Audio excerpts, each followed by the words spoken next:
Hello everyone, my name is Lizzie and today we'll be talking about my first rum wash and what I do differently today.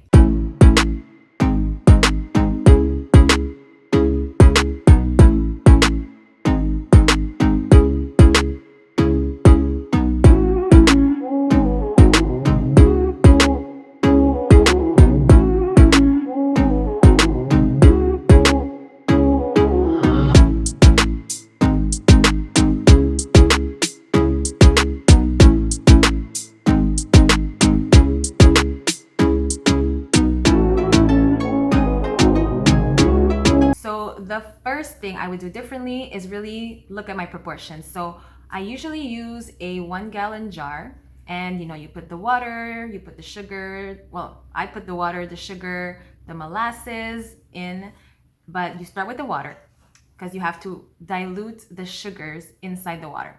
So my gallon is equivalent to 5 liters and I put directly 5 liters of water into a pot. However, when I added the sugar and molasses, the whole solution was too big to fit inside the gallon. Therefore, I had to split it in 2 pots and it was just very uncomfortable. It was spilling all over the kitchen.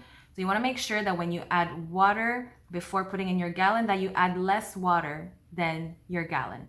So now what I usually do, if my gallon has a capacity of 5 liters, I'll put 3 liters of water just so there's enough space to add sugar, molasses, and any other elements into the wash. When I made this first wash and I had too much liquid for 1 gallon, I had to split it into 2 different pots and I left the second pot in the fridge so I could just ferment it at a future date.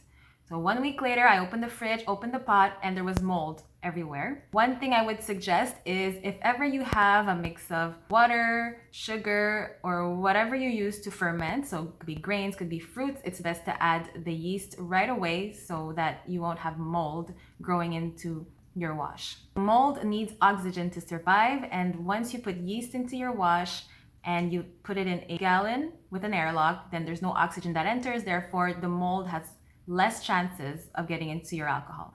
Personally, I've never had mold into a jar with an airlock. I don't think that happens.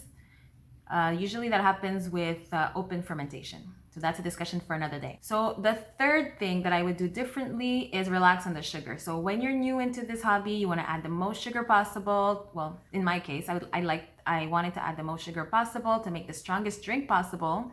However, just to let you know that there's a limit of alcohol percentage that the yeast can produce. So you really have to look at the yeast strain, and if it goes up to 20%, no matter how much more sugar you add, it will not bring the alcohol up to 30 or 40% because the yeast is at its maximum capacity. So at my first wash, when I was adding sugar, so I wanted to add more sugar. And once I put my hydrometer in, so I spinned my hydrometer into the cylinder with the wash and it floated so high that it was no longer in the measurement area here. It was floating here. Like that's how much sugar was added. It wasn't even a possibility on the hydrometer measuring scale, so I knew that I had to dilute it with water. That's how I ended up with 2 pots because I had to add a lot more water than what was initially added into the wash.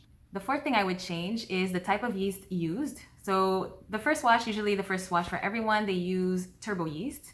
This is because it's quick to ferment. It could go up to 20%. And honestly, after using turbo yeast for the first time, I didn't find any off flavors. I know contrarily to a lot of other people's experiences, I know they've had a lot of off flavors during their experience with turbo yeast. However, I have to say that after my 3rd or 4th wash, that's when I got some off flavors from using turbo yeast. So I decided to try something new. And now I use daddy yeast. So I've tried EC 1118. I've also tried rum yeast. Well, it's rum turbo. And I haven't had any off flavors since. However, I have a lot of turbo yeast packages left, so I'll probably be using that in a future wash. And the 5th thing that I would change is the location of the fermenting alcohol. So at first I left it in the dark corner of my kitchen. And since it's cold and it was winter on top of that, the yeast was just dormant. It was just a very slow process. So I moved the jar to the living room And I made sure that the jar had direct contact with the sunlight, therefore the temperature in the jar would heat up and the yeast would get activated, and this encourages the yeast to work a little harder. So I still leave my rum washes usually from 2 to 4 weeks, more like 4 weeks. However, when I put it in the living room with the sunlight, there was definitely more bubbles than there were in the kitchen. So let me know in the comments below if you have anything that you would do differently from your first wash to now. And if you found this video valuable, share it with a friend. Don't forget to like and subscribe. See you in the next one.